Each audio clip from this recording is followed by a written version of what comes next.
Hello friends, study with TG point में आपका स्वागत है। आज हम फिर से आपके सामने हिंदी ग्रामर के प्रीवियस ईयर क्वेश्चंस का नेक्स्ट सेट लेकर आए हैं। आशा है आपको पसंद आएगा। अगर आप चैनल पर नए हैं तो प्लीज़ जल्दी से जल्दी इस चैनल को सब्सक्राइब कर लीजिए और साथ साथ बेल आइकन को प्रेस कर लीजिए, क्योंकि हम जितने भी इसमें वीडियोज़ करते हैं ओवरऑल हिंदी ग्रामर की प्रीवियस ईयर क्वेश्चन के प्रैक्टिस सेट्स करते हैं, तो इसलिए और जितने भी हम क्वेश्चंस करेंगे साथ ही साथ उनके कॉन्सेप्ट्स को भी, जहाँ पर ज़रूरत होगी कॉन्सेप्ट्स को भी क्लियर करते चलेंगे, ताकि हमारी प्रैक्टिस कंटिन्यू होती रहे। आइए शुरुआत करते हैं आज के इन क्वेश्चंस की। और जल्दी जल्दी सबसे पहले चैनल को सब्सक्राइब कीजिए और बेल आइकन को प्रेस कर लीजिए। और अगर आपको वीडियो अच्छी लगती है तो शेयर एंड सब्सक्राइब भी ज़रूर कीजिएगा। शुरुआत करते हैं आज के इन क्वेश्चंस की। सबसे पहले क्वेश्चन है हमारा, संचारी भाव की संख्या कुल कितनी होती है? 8, 9, 33 और 36। यानी कि संचारी भाव जो कि हम किसके ये अलंकार के अंतर्गत आता है। जैसे तो भाव, विभाव, अनुभाव और संचारी भाव, यही हमारा क्या होता है? अलंकार, जिसे काव्य का आभूषण भी कहा जाता है। तो संचारी भाव इसमें अगर हम देखें तो उसकी संख्या कितनी होगी?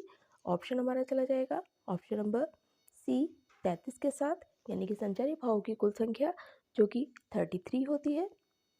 नेक्स्ट, धनी का विलोम शब्द क्या है? धनी, धनी का विलोम मतलब धनी का उल्टा हमें बताना है। धनहीन, अधीन, अधनी या निर्धन। तो धनी जिसके पास धन पर्याप्त मात्रा में हो और निर्धन जिसके पास धन की कमी हो। ऑप्शन नंबर डी, निर्धन, जो कि धनी का विलोम शब्द हो जाएगा। विलोम का मतलब होता है किसी अर्थ का विपरीत अर्थ बताने, किसी शब्द का विपरीत अर्थ बताने वाले शब्दों को विलोम शब्द कहते हैं। नेक्स्ट, निम्नलिखित में से कौन सा वर्ण वर्णिक छंद है? छप्पर, सोरठा, उपेंद्र वज्रा या रोला। तो इनमें से हमें बताना है कि वर्णिक छंद कौन सा है। ऑप्शन नंबर यहाँ पर सी, जो कि वर्णिक छंद होगा। उपेंद्र वज्रा जो कि वर्णिक छंद है।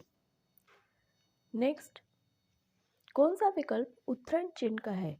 उद्धरण चिन्ह, पद्मश्री, श्रीमती श्यामा चोना, माँ ने कहा बेटा सदा उन्नति करो, वह कितना मजा आ रहा है और तुम्हारी परीक्षा कब से शुरू हो रही है। अगर हम यहाँ देखते हैं, सबसे पहले ऑप्शन नंबर डी को अगर हम देखते हैं तो यहाँ पर हमें एक साइन नजर आ रहा है जो कि किसका होता है? ये प्रश्नवाचक सूचक होता है, यानी कि प्रश्नवाचक चिन्ह होता है। अगर हम सी ऑप्शन में देखते हैं तो ये हमारा विस्मयादिबोधक होता है, विस्मयादिबोधक होता है। बी ऑप्शन में हमें कहीं पर भी कोई भी चिन्ह नहीं नजर आ रहा है। और अगर हम ए ऑप्शन की बात करते हैं जो कि हमारा आंसर हो जाएगा, क्योंकि ये जो चिन्ह होते हैं ये उद्धरण चिन्ह में आते हैं, तो इसलिए हमारा ऑप्शन चला जाएगा option number A, Padmashri Shrimati Shyama Chona, जो कि आंसर होगा। नेक्स्ट, भारतीय शब्द का बहुवचन क्या होगा? भारतीय शब्द का बहुवचन भारतीयों, भारती, भारतीयों या उपरोक्त में से कोई नहीं। ऑप्शन नंबर ए जो कि करेक्ट होगा, भारतीय, भारतीयों। नेक्स्ट, पुजारी शब्द का स्त्रीलिंग रूप दिए हुए विकल्पों में से कौन सा है? पुजारिन, पुजाराइन, पुजारी या ऑप्शन नंबर डी, पुजारिन। तो यहाँ पर हमारा जो ऑप्शन चला जाएगा ऑप्शन नंबर डी, पुजारिन के साथ, क्योंकि पुजारिन में जो मात्रा में कन्फ्यूजन होता है मोस्टली पू पर जो कि छोटे ऊ की मात्रा जाती है और री जो कि छोटी ई की मात्रा जाती है, तो इसलिए हमारा ऑप्शन चला जाएगा ऑप्शन नंबर डी, पुजारिन। स्त्रीलिंग शब्द यानी कि पुजारी अपने आप में एक पुल्लिंग शब्द है और उसका स्त्रीलिंग शब्द जो स्त्री जाति का बोध कराते हैं वे शब्द स्त्रीलिंग शब्द होते हैं। लिखावट में प्रत्यय है अट, वट, अवट और आवट। लिखावट यानी कि ऐसे शब्द जो कि किसी शब्द के अंत में आकर उसके साथ जुड़ जाते हैं और उसके शब्द के अर्थ में, मूल शब्द के अर्थ में परिवर्तन कर देते हैं, वे शब्द प्रत्यय शब्द होते हैं। और अगर हम बात करते हैं उपसर्ग की, तो उपसर्ग किसी शब्दांश के प्रारंभ में आकर जुड़ते हैं, किसी शब्द के प्रारंभ में आकर जुड़ते हैं। तो प्रत्यय यानी कि पीछे जुड़ने वाले शब्द। और अगर हम देखते हैं मूल शब्द में जैसे जुड़ता है तो ऑप्शन जैसे लिखावट, तो लिख, धन, आवट जो कि लिखावट होगा, तो हमारा यहाँ ऑप्शन चला जाएगा ऑप्शन नंबर डी आवट, लिखावट शब्द जो कि आवट प्रत्यय से मिलकर बना है। नेक्स्ट, सौदामिनी का पर्यायवाची क्या है? सौदामिनी गंगोत्री, व्यापारी, दारा या विद्युत। तो सौदामिनी का पर्यायवाची जो कि हो जाएगा ऑप्शन नंबर डी विद्युत। विद्युत, चपला और बिजली ये सब सौदामिनी के ही पर्यायवाची होते हैं। नेक्स्ट, कामायनी महाकाव्य के रचयिता कौन है? मैथिली शरण गुप्त, सूर्यकांत त्रिपाठी निराला, जयशंकर प्रसाद और बालकृष्ण शर्मा नवीन। तो कामायनी महाकाव्य के रचयिता जो कि option number C Jaishankar Prasad ji होंगे, यानी कि जयशंकर प्रसाद ने कामायनी नामक महाकाव्य की रचना की थी। एक ये भी आता है कि कामायनी क्या है, कामायनी क्या है, महाकाव्य उपन्यास इस तरह से आता है। तो कामायनी जो कि महाकाव्य के अंतर्गत आता है। नेक्स्ट, दीप सामन जल चुका है, इस पंक्ति में वाचक शब्द क्या है?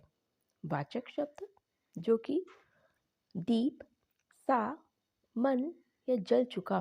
तो दीप सा मन जल चुका है, इस ऑप्शन में अगर हम देखें तो सा शब्द जो कि वाचक शब्द होता है। ऑप्शन नंबर बी सा शब्द ये एक वाचक शब्द है, इसलिए हमारा ऑप्शन चला जाएगा ऑप्शन नंबर बी सा के साथ।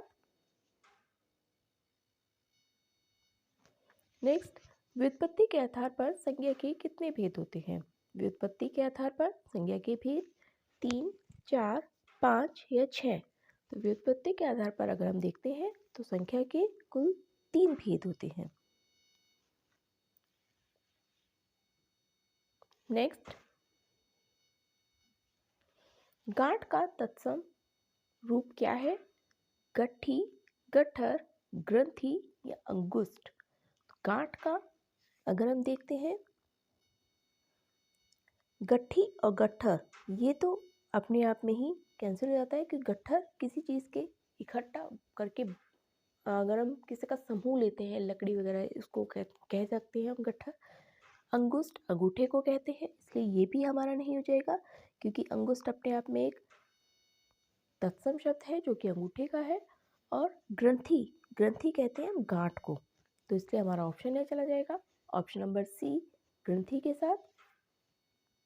तत्सम और तत्भव शब्द यहाँ पे क्या होते हैं जैसे यानी कि गांठ, गांठ हमें अपने आप में पता चल रहा है कि यहाँ पे यानी कि तत्भव शब्द है और इसका तत्सम शब्द जो कि ग्रंथि हो जाएगा। तत्सम शब्द भी होते हैं जो संस्कृत भाषा से लिए जाते हैं और एनालिसिस प्रयोग किया जाता है। संस्कृत भाषा के लिए हुए शब्दों को तत्सम शब्द कहते हैं। ऐसा कवि जो तत्काल रचना करता हो उसके लिए सही शब्द क्या होगा?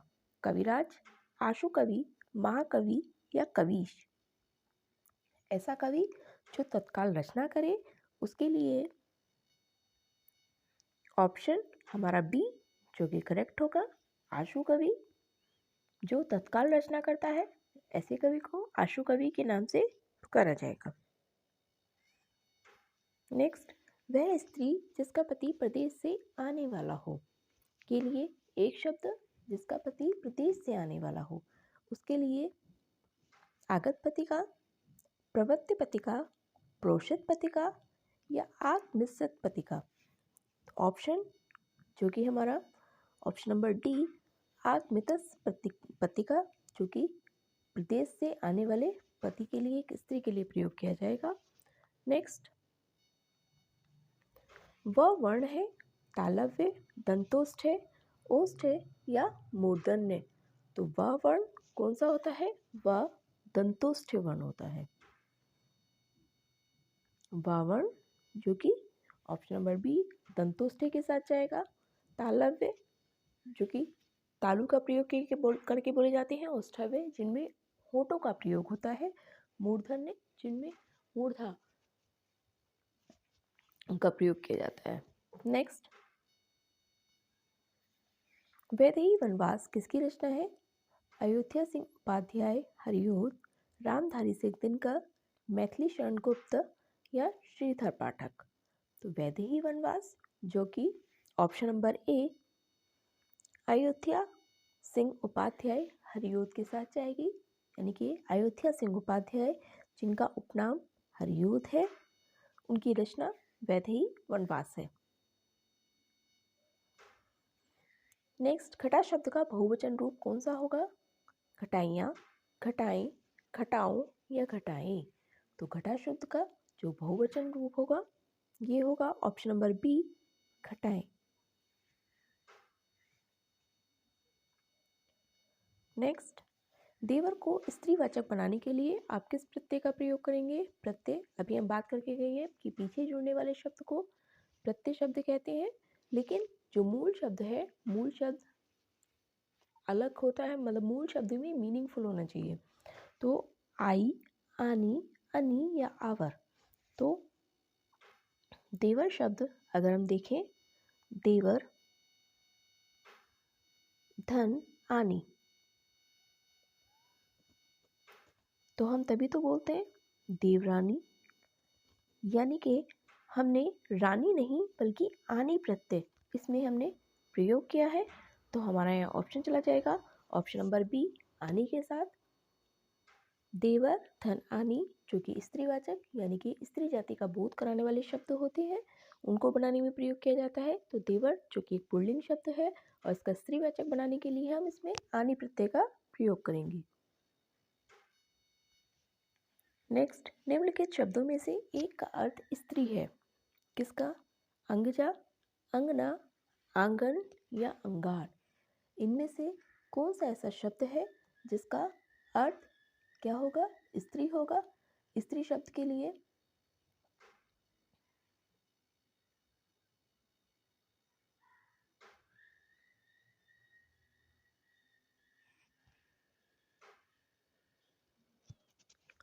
नेक्स्ट, निम्नलिखित शब्दों में से एक का अर्थ स्त्री है, अंगजा, अंगना, आंगन या अंगार। तो इनमें से कौन सा एक ऐसा शब्द है जिसका अर्थ स्त्री होगा? तो ये हो जाएगा ऑप्शन नंबर बी अंगना, जिसका अर्थ स्त्री भी होता है। नेक्स्ट, इनमें से अर्धविराम का सूचक कौन सा है? ये ऑप्शन हमारे सामने है। अर्धविराम जो कि हमें पता है अर्धविराम ये वाला होता है, तो इसलिए हमारा ऑप्शन चला जाएगा ऑप्शन नंबर बी अर्धविराम के साथ। नेक्स्ट, इन पंक्तियों में कौन सा अलंकार है? त्रिक उर्जत टूटत कुटुंब जुरत चतुर्चित प्रीति परति गांठी दुर्जन ए दई नई है रीति असंगति संदेश प्रतीप या उत्प्रेक्षा। इन पंक्तियों में अलंकार हमें बताना है जो कि असंगति अलंकार होगा। ऑप्शन नंबर ए असंगति अलंकार। नेक्स्ट, तत्व से तत्सम बने सही शब्दों को चिह्नित करना है। सत्तू, सतुआ, लौंग, लवांग, घोड़ा, घोटक, गेना और गेंद। हमें इसमें तद्भव से शब्द, हम तद्भव से तत्सम में अगर हमने परिवर्तित किया है तो हमें ये उसका सही योग बताना है, यानी कि प्रारंभ वाला जो हमारा शब्द होगा वो तत्सम तद्भव और जो द्वितीय शब्द होगा ये हमारा तद्भव होना चाहिए। अगर हम देखें ऑप्शन नंबर सी जो कि घोड़ा घोटक, घोड़ा एक तद्भव शब्द है और घोड़े को तत्सम रूप में घोटक कहा जाता है, इसलिए हमारा ऑप्शन नंबर सी घोड़ा घोटक सही हो जाएगा। नेक्स्ट, तपस्वी का स्त्रीलिंग होता है तपस्विनी, तपसी, तापसी या तपस्या। तो तपस्वी का जो स्त्रीलिंग शब्द है ये होगा ऑप्शन नंबर ए तपस्विनी, यानी कि तपस्वी का स्त्रीलिंग तपस्विनी। नेक्स्ट, युवा शब्द का लिंग परिवर्तित करने के लिए निम्नलिखित विकल्पों में से सही शब्द चुनना है। युवा शब्द को अगर हम लिंग परिवर्तित करते हैं, मतलब युवा अपने आप में अगर हम देखें तो पुल्लिंग शब्द है, अगर हमें इसका लिंग परिवर्तित करना है इट मीन्स हमें पुरुष जाति से स्त्री जाति में बताना है तो स्त्रीलिंग शब्द में परिवर्तित करना होगा। तो युवा का स्त्रीलिंग शब्द क्या होगा? जो कि ऑप्शन नंबर ए युवती, युवी, युवराकी, सी युवती या युवराज। तो यहाँ हमारा ऑप्शन चला जाएगा ऑप्शन नंबर सी युवती के साथ, क्योंकि युवा का स्त्रीलिंग सीधा सीधा इसमें ये बताना है कि युवा का स्त्रीलिंग शब्द क्या होगा, यानी कि लिंग परिवर्तित करने के बाद स्त्रीलिंग शब्द हमें बताना है, तो ये हो जाएगा युवती। पेड़ से बंदर कूदा वाक्य में कौन सा कारक है? अपादान कारक, कर्म कारक, संप्रदान कारक और कर्ता कारक। अगर हम देखें कारक में विभक्ति चिन्ह से हमें पता चल जाता है कि यहाँ कौन सा कारक है। तो अगर हम यहाँ देखते हैं पेड़ से बंदर कूदा से विभक्ति चिन्ह से हम देखते हैं तो कर्ता ने कर्म को कर्ण से, एक तो कर्ण कारक से हमें विभक्ति चिन्ह मिलता है, दूसरा अपादान कारक, यहाँ पर भी से ही विभक्ति चिन्ह होता है, लेकिन इनमें पहचान कैसे करें? जहाँ अलगाव की दृष्टि हो, मतलब कर्ण कारक में साधन के रूप में से को प्रयोग किया जाता है और अपादान में अलगाव या पृथकीकरण के लिए से को प्रयोग किया जाता है, या भय या तुलना के लिए भी अपादान में से का प्रयोग किया जाता है। तो अगर हमें देखें पेड़ से बंदर कूदा, पेड़ और बंदर इन दोनों के बीच में अलगाव दिखा रहा है ये से विभक्ति चिन्ह, यानी कि अलगाव की दृष्टि से अगर हम देखते हैं तो ऑप्शन नंबर ए हमारा करेक्ट हो जाएगा, अपादान कारक, क्योंकि कर्म कारक में को विभक्ति चिन्ह हमें देखने के लिए मिलता है, संप्रदान के लिए कर्ता ने विभक्ति चिन्ह। तो हमारा ऑप्शन चला जाएगा ऑप्शन नंबर ए जो कि अपादान कारक होगा। ये थे हमारे आज तक के क्वेश्चंस। अगर आपको पसंद आए हैं तो प्लीज़ कमेंट कीजिएगा कैसे लगे हैं, ये भी हमें कमेंट बॉक्स में ज़रूर बताइएगा, और वीडियो को ज़्यादा से ज़्यादा शेयर भी कीजिए ताकि बाकी भी इसको प्रैक्टिस सेट को कंटिन्यू कर सकें।